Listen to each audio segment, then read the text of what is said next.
Good evening and welcome to the Interstate 495 and Interstate 90 Interchange Improvement Project Public Information Meeting. Tonight's meeting will highlight two of the early construction activities, namely the reconstruction of I-495 and a new ramp within the interchange, ramp WN. We appreciate you taking the time to be with us tonight. My name is Gary Baxter. I work for the MassDOT Design Build Group based out of Boston, and I am the project manager for this project. MassDOT District 3 in Worcester will be overseeing the final design and construction. I am joined tonight by a few other team members who you'll meet a little later. This project information meeting is the third in a series of briefings and updates that we will be holding over the next 4 to 5 years as we move through various stages of design and construction. We will do our best to go through the presentation slowly, as some of the slides contain a lot of important and detailed information. Before we get into the presentation, we would like to go over some instructions on how to participate in tonight's discussion. With that, I will hand it back to Addie from MassDOT. Thank you, Gary. Good evening, everyone. My name is Addie Alaoye, and I'm your MassDOT producer this evening, providing tech support and facilitating questions during the Q&A session later. Don Cook from VHB is currently controlling the screen. You all joined this meeting muted and without video, but we will hold a Q&A session later where you will be able to unmute your microphone with the microphone icon and ask your question. You also can use the raise hand icon to indicate that you wish to speak and the Q&A icon to send us a written question. We will answer the questions at the end of the presentation. If you need to call into the meeting, you can call 646-931-3860 and use webinar ID 848-6949-6363. Zoom tech support can be reached at 1-888-799-9666. And if you'd like, you could use Zoom automatic closed caption feature. Please click on the closed caption button. Remember, they may not be entirely accurate. Please note that we will have a Q&A session at the end of the presentation. However, you could type your questions into the Q&A box as they occur, and we will answer all your questions during the Q&A session. But please refrain from any disrespectful comments. And also, a survey is going to pop up at the end of this meeting. Please take some time to fill out the survey.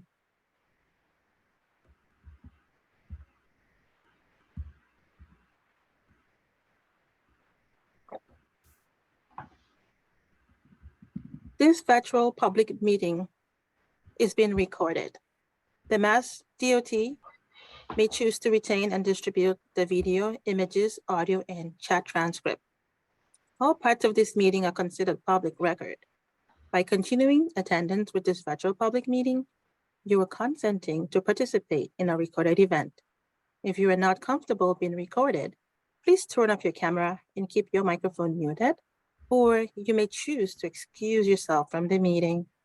Some important notes are your microphone and camera are automatically disabled upon entering the meeting. The meeting will be open to Q&A, question and answers at the end of the formal presentation. Also, please take some time to respond to our survey. Thank you. Notice of MassDOT's policy on diversity and civil rights. MassDOT activities are free of discrimination, and MassDOT complies with all federal and state civil rights requirements. We welcome the diversity from across all our entire service area. If you have any questions or concerns, please visit www.mass.gov/non-discrimination-transportation-program to reach the Office of Diversity and Civil Rights. Thank you for joining our meeting. We appreciate your participation. And now I will hand it back over to Gary. Thank you, Addie. We'd like to thank everyone for supporting us in getting the word out about this meeting, including the Metro West Daily News and the Worcester Telegram and Gazette. our social media outlets, including Facebook and Twitter, our municipal partners, including the Hopkinton Council of Aging, the Town of Hopkinton Disability Commission, and the Disability Commission of Westboro. And lastly, community organizations, including Central Massachusetts Planning Commission and the Westboro Senior Center. Next slide, please. One second. So we've broken our presentation down into 3 sections tonight. The first is a high-level overview of the project, followed by a review of the final design plans for I-495 and ramp WN, which reflect our early construction activities, so that you will be able to understand possible construction-related impacts. And finally, we will provide an overview of our outreach and communications plans for the project. Following the presentation, we will open the meeting up for questions and responses by our team. Also, it's important to note that there will be multiple ways for people to receive information about the project as it progresses through construction, which will be covered at the end of the presentation. Next slide, please. All right, tonight's panel includes from MassDOT, myself, Gary Baxter, JP Telemark, the Assistant Construction Engineer from District 3, Tom Emmerich, Deputy Director from District 3, Jim Serbone from MassDOT Boston Environmental, Alex Murray from HNTB, our preliminary design team, also Scott Knoll from HMMH, another member from the preliminary design team, our producer, Addie, and from the design build team, we have Mark Shamp, the project manager for Barletta Heavy Division, Howard Goldberg from Barletta, Don Cook, who we've met he's a design manager for VHB, and others from VHB are Josh Conradi, he deals with highway, Kathleen Keene deals with design development, Mike Regan for traffic, Andrew Burkholder for bridges, Meredith Avery for environmental, Chris Wagner for environmental, and Jill Baumbeck for stormwater. Also supporting VHB is Carlos Lopez for MBI, presenting the ramp WN bridge, as well as Keith Sonia from RVA representing our outreach. Next slide, please. Before we get into the details further in the presentation, I would like to make some high-level points about the project. This is one of the largest projects MassDOT has advertised for construction since its inception in 2009. It is the only interstate-to-interstate reconstruction ever taken on by MassDOT. On an average day, well over 200,000 vehicles pass through the interchange, and 50% of the state's commercial traffic passes through this interchange on an average day. This interchange has been what we could consider to be in an interim condition since MassDOT implemented the all-electronic tolling project on I-90 and removed the legacy toll booths back in 2016 and 17. We knew at that time that a larger project to completely update and modernize the interchange would be needed, which led to this project. Next slide, please. This interchange is plagued by chronic congestion, which leads to extensive backups on 495 and 90. Long queuing and congestion lead to long travel times through the area and crashes. Substandard geometry leads to crashes and rollovers. Remember that this interchange was originally designed for traffic to stop to pay the tolls. We also have substandard traffic weaves are an issue, and this project will address all of these issues. Next slide, please. At this point, I'm going to hand it off to Don Cook, who will take over from here. Thank you, Gary, and thank you, everybody, for joining us tonight. As Gary had mentioned, this is a design build project, and there are 2 primary procurement methods used by MassDOT: design bid build and design build. As a design build project, the way this works is the preliminary design was developed and permitted by others, and our team was selected to advance the preliminary design to final design, and then to construct the new interchange. So therefore, as you look at our schedule over the next 5 years, we will have concurrent design and construction happening for the next foreseeable future. We are currently working on advancing the design to final design. An aspect of the construction have commenced and will be increasing as we get throughout the rest of this year and into subsequent years. So as Gary mentioned, I'd like to start off with a high view, sort of a high big picture view of the project in general. And that will be followed by a couple of other sections of the focus areas of 495's design and ramp WN. For those who have joined us on previous meetings, we've already covered a lot. We had some general project overview meetings at the end of 2022, and we had presented the Fruit Street and ramp ESSE design details in January of this year. All of the previous materials can be found on the project website, whose address is at the bottom of this slide, but also will be at the closing slide of tonight's presentation. And I encourage you, if you have, or even if you haven't, or even if you have participated in the previous meetings, you can go back and review everything that we presented today. So as far as the big picture on the project's limits extend approximately 3/4 of a mile in each direction from the intersection of I-495 and I-90. It is a complete replacement of the interchange. It includes the elimination of old toll booth area and weaving areas that currently exist at the interchange. But another key factor is this is also located in an extremely sensitive environmental resource area. That aspect of the project will inform our design development as well as our construction. So let me just take some of the major elements of the overall project, and then we'll dive in a little deeper on I-90 and I-495. So let's start with I-90, sort of running left to right, east to west across your screen. The future I-90 will provide 3 lanes per direction, as it does currently today.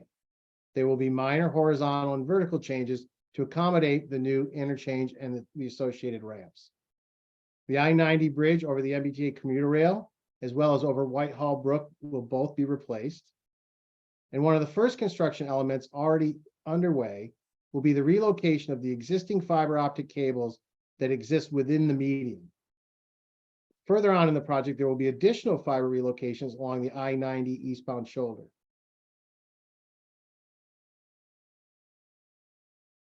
Now, Josh is going to get into 495 a great deal more, so I'm not going to belabor it tonight, but just to suffice it to say, similarly, running north-south on your screen, that will also provide 3 lanes in the future as it does today. There will be a 4th lane constructed to connect the interchange northward on I-495 northbound to Route 9. Probably the most significant change you'll see, besides the ramp configuration itself, is that the future 495 northbound barrel is going to be constructed in the existing median. 495 southbound in the future will be essentially where it is today, even though it will be reconstructed. By reconstructing the median first, it will allow us to stage traffic in and out of that median area while we reconstruct or eliminate portions of the existing 495 corridor. The 495 bridges over the Mass Pike and the MBTA commuter rail will be completely replaced. The 495 northbound bridge over Flanders Road will be rehabilitated, and we'll talk a little bit more about what that means in a minute. And as I had mentioned, a 4th lane will be developed northbound from the interchange to Route 9.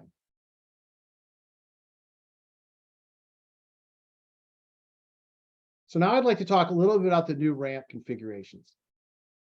When we talk about the ramp designations, it's quite straightforward. So when I talk about ramp ES, which you're seeing on your screen now, it is the ramp that connects I-90 eastbound to 495 southbound. Now, we had presented the ramp ES design in detail in our January meeting, but just in quick summary, it's a new direct ramp provided between I-90 eastbound and 495 southbound, and it represents the ramp that is closest to the neighborhoods in the southwest quadrant. It will combine ultimately with ramp WS from to provide a 2-lane on-ramp to 495 southbound. In January, we had also presented the details of ramp SE, which is a new loop ramp from 495 southbound to I-90 eastbound. It is part of a 2-lane off-ramp from I-495 southbound that will split into individual ramps that will access both I-90 eastbound and I-90 westbound. This particular ramp, SE, which connects to eastbound Mass Pike, will enter the Mass Pike as a single-lane on-ramp. Tonight, one of the major topics and focus areas will be ramp WN. It is a direct ramp provided between I-90 westbound and 495 northbound in the northeast quadrant of the interchange, directly in front of the Cumberland Farms facility. I'm going to leave it there for now because will be coming on later to discuss this ramp in much greater detail later in the presentation. So I'm going to walk through the remaining 5 ramps. There's eight in all. We presented 2 in January, 1 tonight, and the other 5 will be presented later this year in a subsequent meeting. But I'll walk you through the 5 that you're going to see at a future meeting. First of all, WS, I had made mention of that before, that connects semi-direct ramp connecting I-90 westbound to 495 southbound as a single lane off ramp, but combines with that eastbound, the new eastbound off ramp, to provide a 2-lane on ramp to 495 southbound. Ramp EN is a new semi-direct ramp provided between I-90 eastbound and 495 northbound. It will be part of the 2-lane off ramp that splits into ramps that access both 495 north and south. But it will enter 495 northbound as a single lane on ramp on the I-495 northbound bridge over I-90. Ramp NW is a semi-direct flyover ramp that connects 495 northbound to Mass Pike westbound. It will be a single lane off ramp, but will combine with ramp SW to provide a 2-lane on ramp to the Mass Pike westbound. Ramp NE is a direct ramp from 495 northbound to the Mass Pike eastbound. It will be a single lane ramp and enter I-90 as a single lane in the area of I-90's eastbound bridge over the MBTA commuter rail.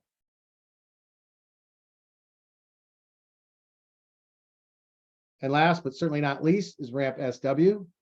It is the final connection to make all of the east, west, north, south connections at this new interchange. Will be a new semi-direct ramp from 495 southbound to I-90 westbound. It is part of that 2-lane southbound off ramp that I mentioned earlier. And it will combine with ramp NW to provide a 2-lane on ramp to I-90 westbound. So in addition to the interchange itself, there are some other elements to the project. One is Fruit Street. And again, we had mentioned Fruit Street and its design details in depth at our January meeting. But suffice it for tonight to say, the Fruit Street Bridge over 495 will be replaced in its entirety. It will be completed in 2 major stages while maintaining 1 lane of alternating traffic under signal control. In fact, you've already started to see our contractor partners put that 1 lane alternating flow in place with the temporary signal. The work on Fruit Street also includes roadway work on the approaches, utilities, sidewalks, better access, wider shoulders for bike accommodation, and landscaping features to this scenic roadway. One last piece that I'd mentioned earlier was 495 northbound bridge over Flanders Road. That will be a rehabilitation, which is the superstructure, which means most of the substructure remains.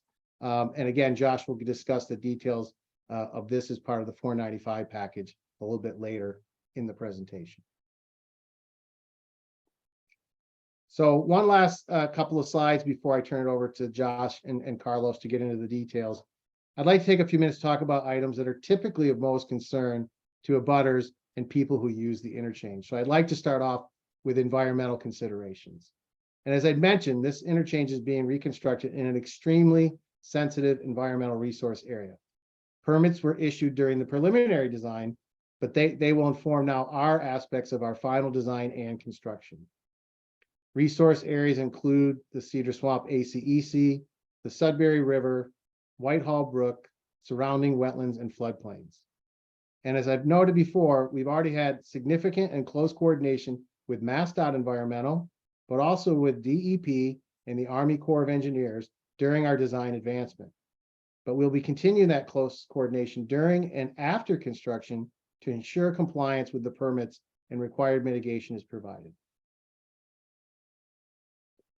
In addition to environmental, people are very interested in traffic. I'm going to take this in two pieces.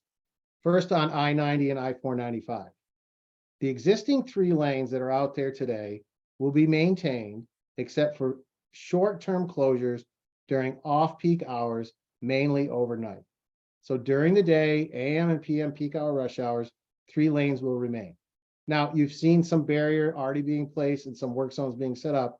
It's not exactly the same 3 lanes, but 3 lanes will be being maintained except for very short-term, primarily overnight lane closures to do the construction.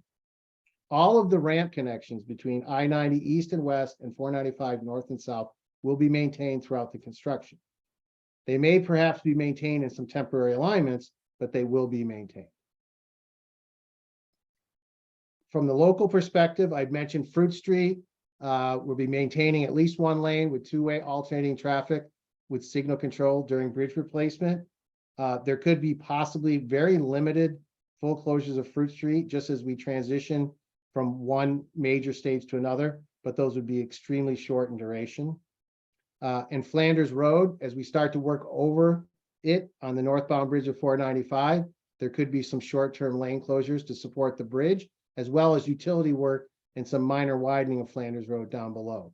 But at the end of the day, the primary focus is to be maintaining resident and local business access and egress in and around the interchange area. So environmental, traffic, and another one that's a very of quite a bit of interest to people is noise. So there's 2 aspects of noise as a project like this. There's the noise that's evaluated in the preliminary design and the permitting, which was done prior to our team getting involved. And then now that we're involved, our primary focus is construction noise. So we have a construction noise plan established, and it established baseline sound levels late in the year, last year in 2022. We will continue to do quarterly noise monitoring to ensure construction noise remains in compliance. However, there is noise control, there is a noise control complaint procedure and a hotline to call, which is on the slide that you can see here. And we will address complaints in an expedited manner.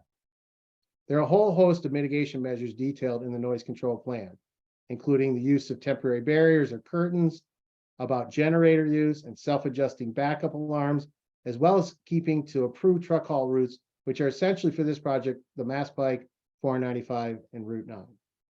So with that sort of big picture perspective, I would like to turn it over to Josh Conradi from VHB now to walk us through the 495 mainline design. Josh? Thanks, Don.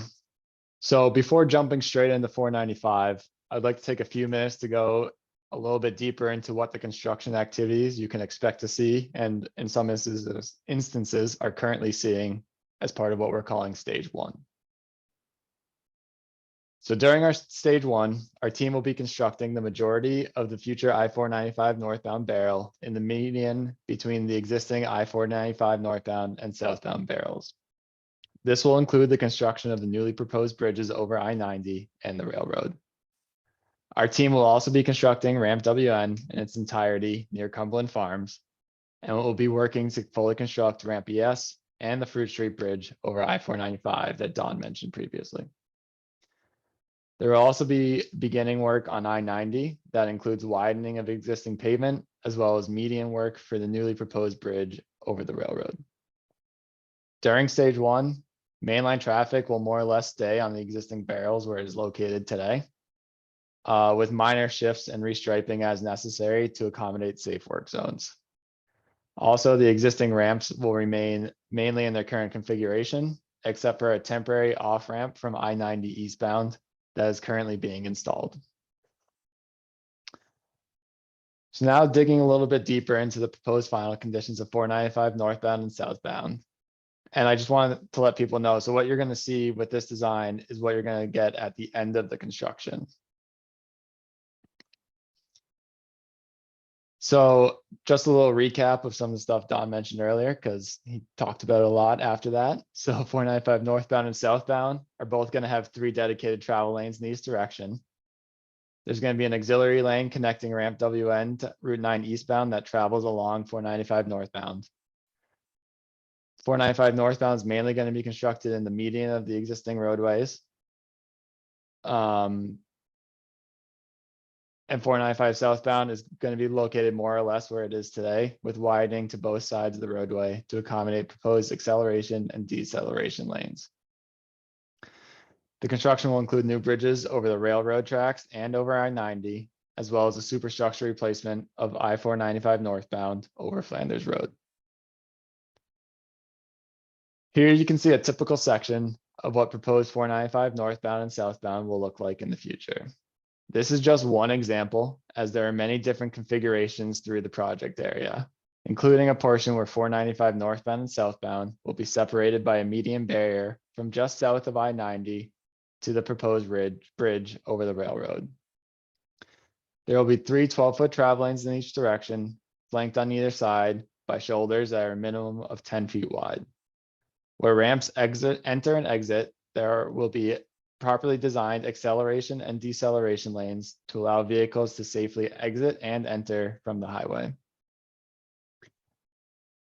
Guardrail and other tie-ins will vary as you continue along the roadway. So at the edge of the pavement, you'll see a different guardrails, barriers, and in some instances, just landscaping beyond the pavement.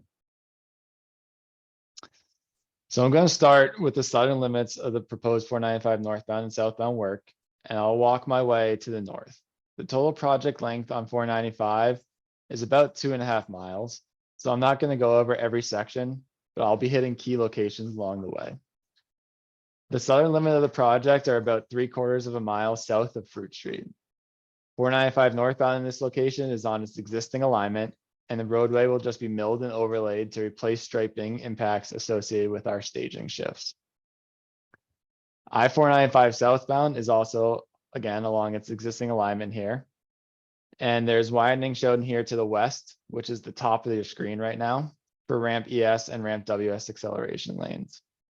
On the sheet, you can also see some of the other improvements included as part of this project, such as the location of one of the infiltration basins that will help with stormwater treatment and one of our stream restoration areas. So moving about a 1/4 mile to the north, you can see where ramp NW's deceleration lane begins. This deceleration lane widens off of the existing 495 northbound pavement to the east, and past the striped gore, you can see where 495 northbound actually begins to enter into the existing median. On the top of the screen, you can also see the ramp ES and WS acceleration lane. And at the very right of the screen, you can see where the second acceleration lane actually ends. Moving along, we get to where Fruit Street crosses over 495. On top of the screen, you can see those same ramp ES and WS acceleration lanes coming on to 495 southbound as a dual acceleration lane. These acceleration lanes will widen the existing 495 southbound pavement approximately 25 feet to the west. On the bottom of the screen, you can see where ramp NE deceleration lane begins off of 495 northbound to move towards I-90 eastbound. This deceleration lane will actually be within the existing 495 northbound pavement, as the main line has shifted almost fully into the existing median by this point. Not colored, but you can see where ramp NW crosses over both 495 barrels here. Now we get to the location where the existing loop ramps lie. You can see the existing northbound loop ramps on the bottom of the screen, where one of the proposed infiltration basins will be located in the future. This area is also where some of the wetland mitigation will be installed to help account for the permanent impacts to wetlands elsewhere on the project. I-495 northbound is now fully located within the existing median here. And you can see where it gets close enough to the southbound barrel where a median barrier will be proposed between the two. You can also see on the screen where ramp EN crosses above both barrels of 495 and begins to merge on to proposed 495 northbound as 495 crosses over the pike. On the top of the screen, you can also see where ramp SE and SW begin to break away from 495 southbound and head towards the old toll plaza area. And at the bottom of the screen, once again, you can see where ramp NE continues its way towards I-90. So we have now gotten to where 495 crosses over the pike to the left of the screen. And you can also see where 495 crosses over the railroad track on the right side of the screen. I-495 northbound and southbound are separated by a median barrier throughout this entire stretch. You can also see the ramp EN acceleration lane continues over both of these bridges to provide safe distance for cars to accelerate and merge onto I-495 northbound. On the top of the screen, you can see where the southeast and southwest movements separate from 495 southbound and become barrier separated onto a single lane over the bridge. The new 495 northbound bridges over both I-90 and the railroad are located within the existing median. And these are both full bridge replacements with new proposed super and substructures. So the new bridges over the pike include, again, the 3-foot travel lanes flanked by 12-foot shoulders on each side. These 12-foot shoulders are required to be compliant with current design standards. As mentioned previously, there's a 12-foot acceleration lane for ramp EN onto 495 northbound. And there's also a 12-foot lane for ramp SE and ramp SW to get over the pike. This bridge will be constructed in 3 phases, with the first phase being constructed the construction of the majority of the 495 northbound portion within the existing median. So the new bridge all over the railroad includes the same 3 12-foot travel lanes and 12-foot shoulders. And these bridges both have an additional 12-foot lane for acceleration onto 495 northbound and deceleration from 495 southbound. These bridges will be built in 2 phases, with 495 northbound constructed first in the median, followed by 495 southbound, which will be constructed along the same alignment the existing bridge is now. So moving about half a mile up the road to the north, we get to where 495 crosses over Flanders Road. The limits of 495 southbound construction actually occur here, just to the south of Flanders. The construction here for 495 southbound is fully within the existing pavement limits. 495 northbound in this area returns to its current alignment just south of Flanders Bridge, or just south of the bridge over Flanders Road. There's proposed widening to both the east and west of the existing pavement limits of 495 northbound to accommodate the ramp WN acceleration lane. The 495 northbound bridge over Flanders is a proposed superstructure replacement, and this means that the existing substructure will be retained and reused. However, this bridge is also being widened, which means that abutments on both sides will need to be extended to accommodate the widened pavement width. So here you can see a section of the Flanders Road Bridge, and this slightly differs from the other bridges I just talked about in that it has a 15-foot left shoulder and an 18-foot right shoulder in its final condition.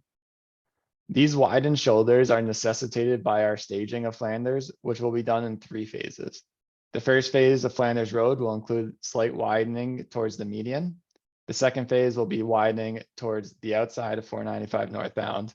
And the third phase will be coming back and connecting those 2 phases by completing the superstructure replacement in the middle. The widened shoulder provide a width necessary to carry 3 lanes of traffic at all times over these bridges, while still providing safe work zone for construction workers to work in. Another 3/4 of a mile up the road, north of Flanders, we get to our northern project limits, which is about 2.5 miles from where we began. Here you can see the auxiliary lane that extends from ramp WN and leads to the Route 9 eastbound off ramp, as well as our northern paving limits of I-495 northbound. And with that, I will now turn it over to Carlos to further discuss the proposed ramp WN conditions. Thank you, Josh, and good evening. As Josh mentioned, next we will discuss the proposed I-90 westbound, I-495 northbound ramp connection, part of the I-90, I-495 interchange improvement project. Ramp WN, as Don mentioned previously, is a new ramp connection providing A new movement from I-90 westbound to I-495 northbound, located in the northeast quadrant of the interchange, as shown in this photo. The new ramp will consist of a single lane of traffic. As the ramp merges back onto 495 northbound, the ramp lane will create an additional fourth lane on I-495 northbound to Route 9. Approximately 1,500 feet of this new ramp is on-bridge structure, spanning over the Cumberland Farms Railroad spur tracks. The proposed connection will also include new acceleration and deceleration lanes along I-495 northbound and I-90 westbound. The proposed ramp will result in temporary and permanent impacts to wetlands that exist within the footprint. Therefore, restoration of impacted wetlands is included as part of the improvements. This rendering shown here is a different perspective of the proposed ramp. Note the orientation of the rendering is looking west at 495 northbound. This image shows the new ramp WN bridge spanning over the wetlands and merging with I-495 northbound. This image here shows a cross section along I-90 looking westbound, where the new ramp WN will separate from I-90 westbound. Additional widening would be needed along I-90 westbound to accommodate the deceleration lane leading to ramp WN.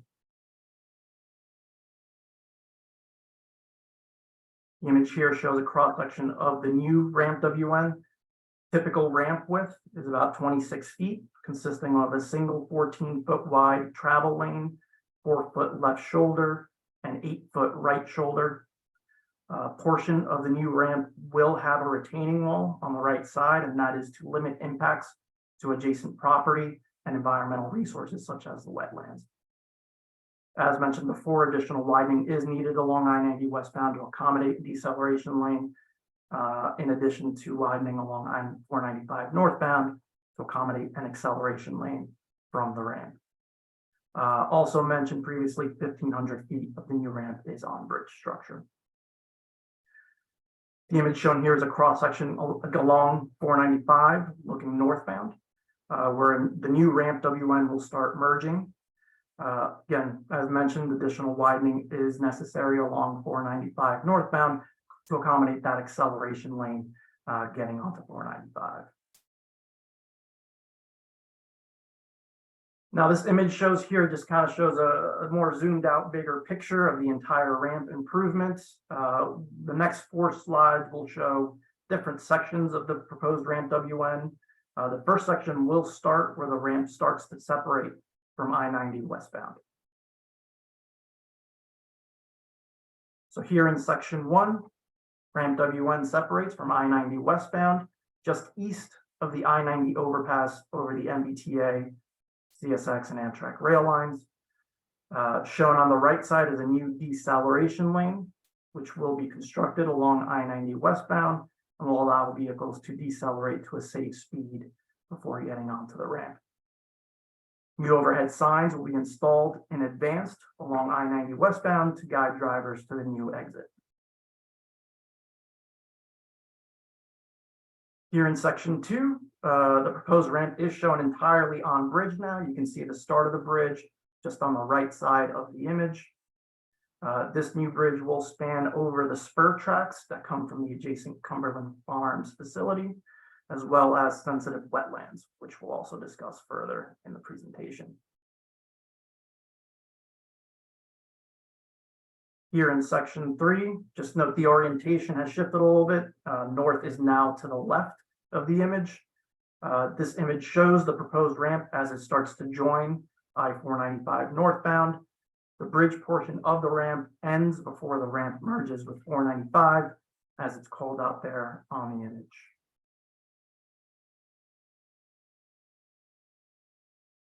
And the fourth and final section is showing the new ramp as it merges with 495 northbound, and the ramp lane as it merges with 495 creates a fourth lane, which will continue to the exit at Route 9.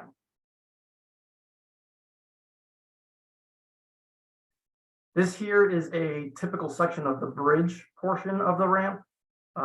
Portions of the ramp bridge will include the addition of a snow bench, which you can see on top of the barriers shown on the image. And this snow fence is to prevent falling snow from the bridge due to snow plowing operations during the winter time. Same section as before, 14-foot travel lane and left and right shoulders. And as mentioned previously, a portion of the new ramp will span over wetlands. Temporary impacts to these wetlands will be necessary to construct the new ramp and the bridge. Therefore, some wetland restoration will be included as part of the improvements. Permanent impacts to wetlands will be mitigated by the creation of new wetlands elsewhere within the interchange. And at this point in the presentation, I'll turn it over to Keith to discuss our outreach and communications plan. Thank you, Carlos, and good evening, everyone. The public outreach team is assisting MassDOT by implementing a timely and informative outreach program. Ensuring that stakeholders are aware of the project and receive updates will help them plan their participation and choose ways to follow the project. We'd like to reiterate our thanks to our municipal partners in Hopkinton, Westboro, Southboro, Northboro, Marlboro, Milford, and Upton for helping us to publicize this meeting. We've held a number of public meetings and continue to hold briefings with local and state officials and neighborhood stakeholders as needed. We will hold additional meetings before the start of any major construction and at major project milestones, as Dawn mentioned previously tonight. This schedule shows when our public meetings have occurred, again, as Dawn mentioned. Next slide.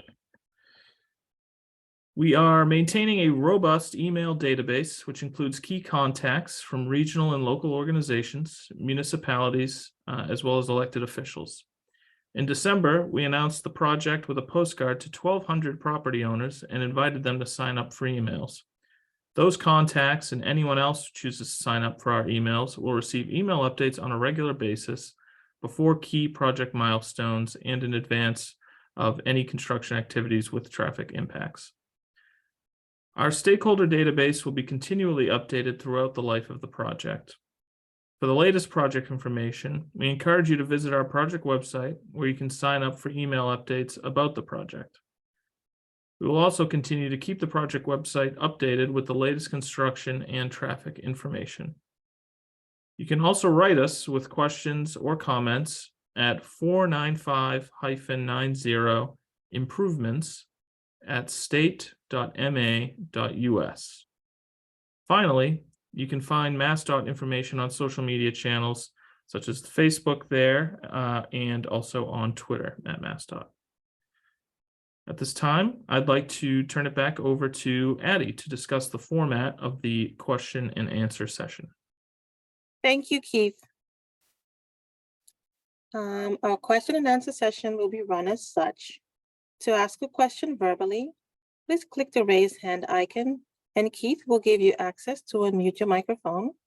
If you prefer to type your question, you can click on the Q&A icon and write your question, and I will read it out loud.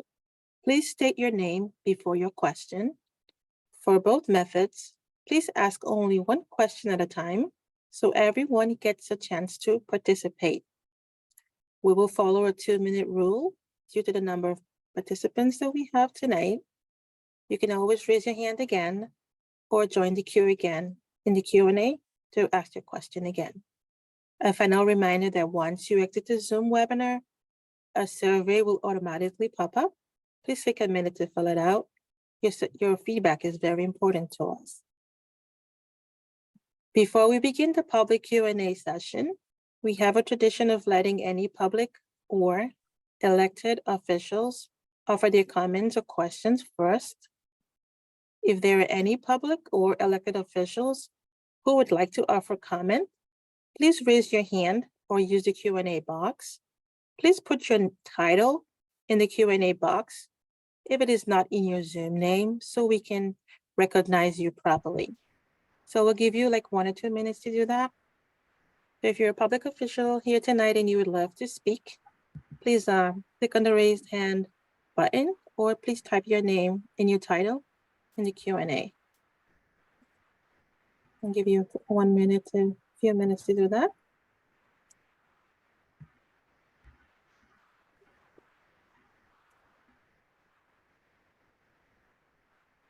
So I do not see any raised. Keith, do you see any raised hands or anything in the I Q&A? do not. Nope.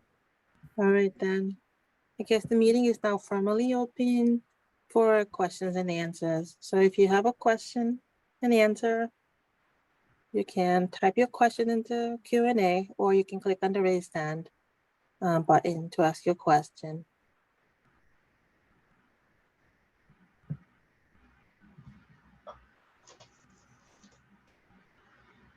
If you have a question or a comment, please click on the raised hand button, or you can type your question in the Q&A box.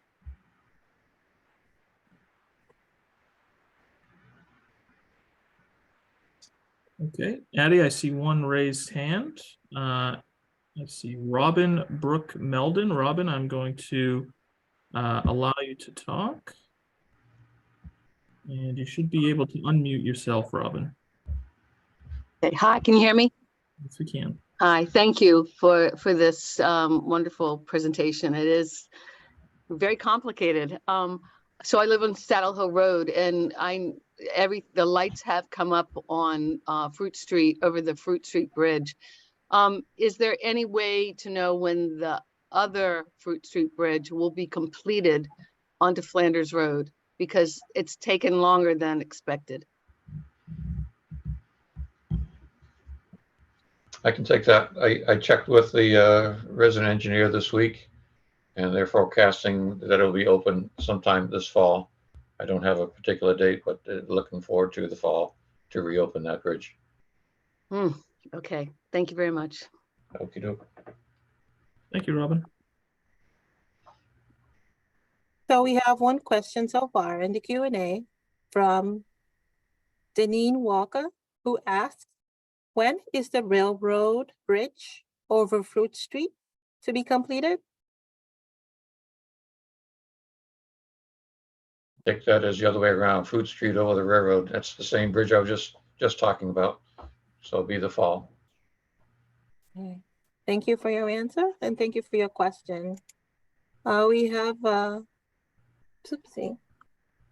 All right, that seems to be just on a comment, says Erica. We have another question from Deb Hovaginian, who asks, hi, Deb Hovaginian, Facilities Director's the title. Is the off-ramp from 495 North onto Route 9 West and Route 9 West onto 495 North part of this project? They are close together on 495 North and seem dangerous.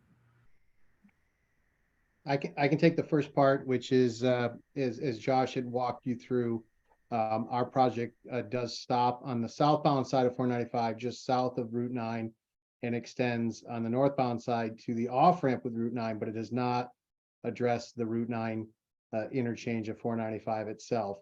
I don't know if Gary or Tom, if there's anything to be said about that interchange with regards to any planned improvements or projects at that location. I don't have any information on that interchange. Maybe Tom. Yeah, Gary, it is a future project. It's not part of this project, but it's in the planning stages. So it's something that we're looking at for the future, but we don't have any definitive dates on that project. So thank you, Deb, for your question, and thank you for your answer as well. We have a question from Barry Robinson, who asks, I know that demolition will begin on May 8th. Can you please tell me what specific noise barriers will be in place? And thank you for your question. So if Mark Shamp is available, there's Mark. I think he probably has, from Barletta, has a little bit more of the specifics on the process of the demo of the bridge. Yeah, basically, just to go through the process of the demo for the first place, we're going to go remove the bridge deck. on the superstructure and then remove the actual steel beams. And then from there, it'll move to the daytime, demoing the abutments and the piers, the concrete. But for the nighttime, we use noise blankets, plywood back noise blankets. Obviously, it's a little difficult based on the tight constraints of the street and the overhead wires, but to the best of our ability, in the closed lanes and around the bridge, we'll utilize the noise blankets.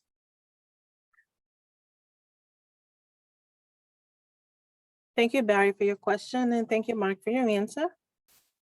We have another question from Nikki Howell, who asks, will the Fruit Street Bridge have always one lane open overnight during the working hours, or will it be completely closed during the working hours? So I'll start, Mark, and then you can go. So the vast majority of the time, the one lane of two-way alternating traffic will be in place under the temporary signal control that just went active this week. By contract, we are allowed in very limited overnight periods, if needed, to do a full closure. We've talked a little bit during the Fruit Street presentation back in January that, for example, when we get one half of the bridge built and we're ready to transfer traffic to that side while we demo the remaining of the existing bridge, there's a grade difference there because the existing bridge profile is changing somewhat. That's very difficult to do while we're maintaining traffic in one lane. So that's one period where, like, maybe overnight, over a weekend, the bridge would be closed with a Fruit Street detour. I do think there's one that's coming up initially that Mark might want to talk a little bit more about. That's probably more in the near term. Right, and it goes back to the removal of the superstructure, the actual bridge deck and the steel girders. Obviously, picking it up over the live traffic, it's safer for everyone if we divert it overnight while this work is going on. The majority of the work, the demo work, does take place overnight until we can get to the abutments on either side of the bridge and go down to the subgrade. But it'll be as minimal as possible. But there will be some nights that we have to divert traffic. Thank you. So we have a question from an anonymous attendee who asks, will the local wildlife be impacted by the construction in the wetland? So I'll start off, and I have some of our environmental folks here. Addie, maybe you can promote Meredith Avery or Chris Wagner while I'm starting the answer. This is a very unique project in terms of both the environmental resource areas that exist and extant around this interchange, which provides us some challenges. The other piece of it that's at least new for me in my career and doing this almost 40 years in Massachusetts, and I think it's new for a lot of us, is the variance in the Wetlands Protection Act permits that came along with this project are very significant with conditions that number in the, what's the total number, Meredith? Lots of conditions. It's highly conditioned project. Yeah, but maybe with regard specifically to wildlife, you can talk a little bit about that.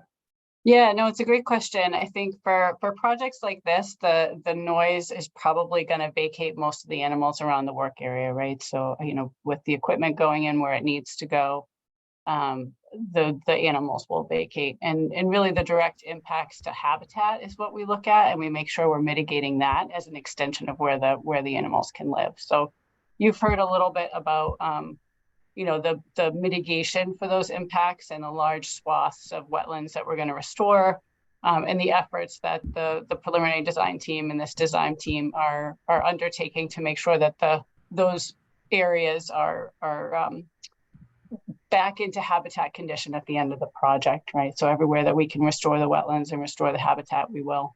But for the construction period, I think the question was, are the wildlife going to be affected? And they tend to vacate the areas, and they don't get in the way of the equipment. We don't have anything like, that we would have to monitor for out here per the permit conditions. Hopefully that answers the question. Thank you, Meredith.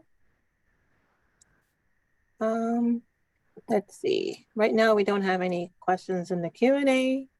And Keith, how was the hands raised looking? No raised hands at the moment. Yeah, so if you have a question or a comment, you can make it in the, click on the raise hand icon to make your comment. And if you want to type your question into the Q&A, please do so. Okay, we have a question in the Q&A from Barry Robinson again, who asks, will you be performing noise level monitoring during overnight Fruit Street Bridge demolition/construction? Thank you for your question, Barry. So I'll start, and I don't know if Meredith or Rebecca wants to weigh in. As I had mentioned, we did do baseline noise measurements in December through December of last year at a number of locations around the area. We are required by contract to do quarterly measurements, but not necessarily daily as it relates to specific activities.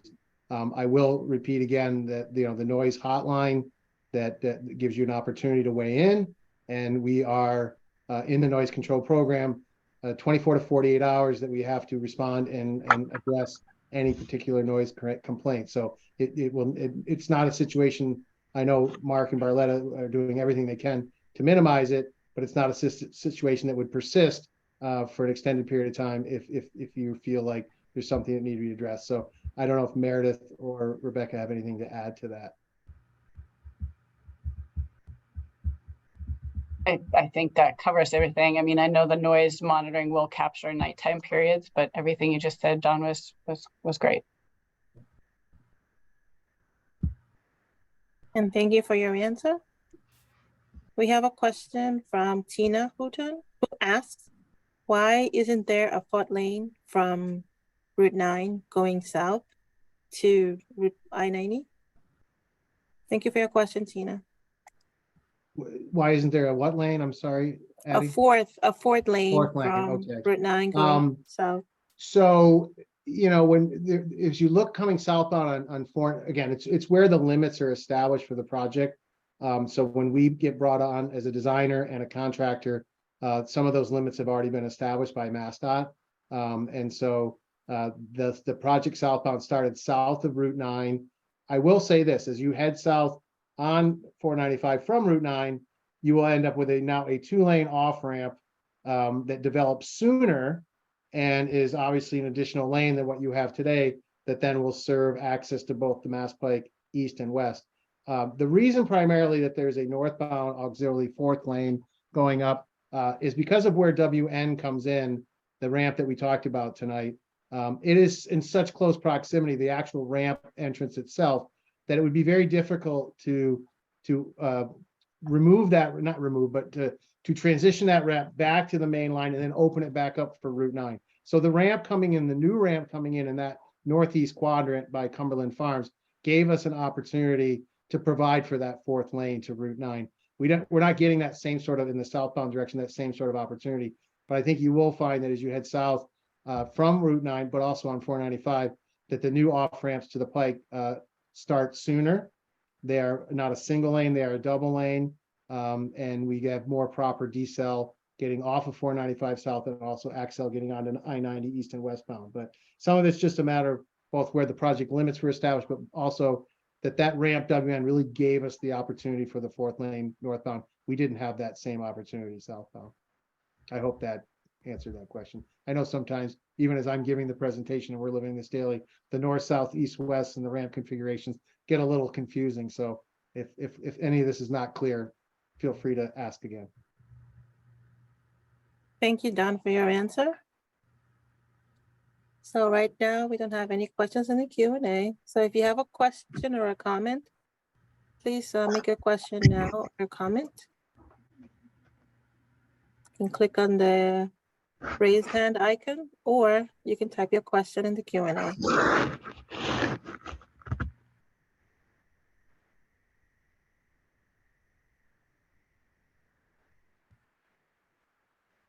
So Gary, you can go over the contact information again if you would like. Oh boy, where is it? Right there. All right, hold on one second here. I got to get that question box out of the way. Okay, so to stay connected, project website updated regularly with construction and traffic information. You can please join our mailing list, which I just did tonight on a couple other projects. You can sign up right on the project website. Project website is right there on the screen. Email as well. I don't know what else to say here. Social media, you can get a hold of us. We'll see what we're putting out there on Facebook at mass.info and Twitter at mass.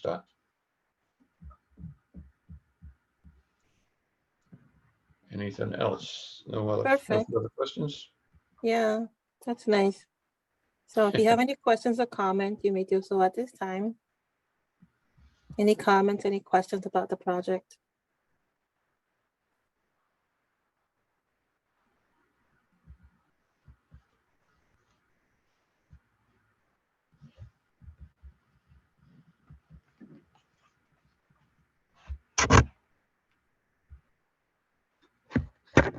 So right now, we don't have any questions in the Q&A. We'll just wait a few more minutes and then I'll turn the meeting back over to the PM, again, Gary Baxter. Just wait a few more minutes to see if we get any more questions.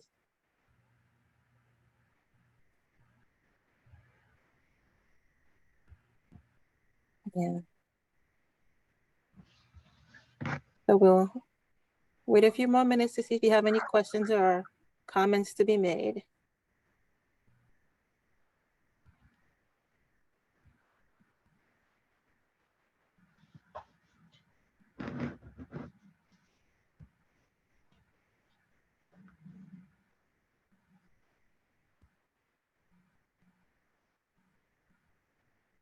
Alrighty, no questions right now.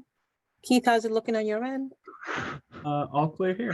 All clear? Alrighty, I'll turn the meeting back over to the project manager, Gary Baxter. Thank you, Addie. I want to thank everyone for their participation and their time tonight, taking time out of their day to join us. We look forward to continued participation, your involvement in future meetings. I want to thank you for the team. Very well done. I think that's evidenced by the limited questions that we have as compared to the last time. So I think we will sign off for this one. Thank you very much. Okay. John, you have anything? I'm good. Just thanks, everybody. Appreciate it. And feel free to drop in additional questions or requests at the project site email, and we'll get information back to you as quickly as possible. Very good. All right. Good night, all. Okay, this meeting is going to be ended right now.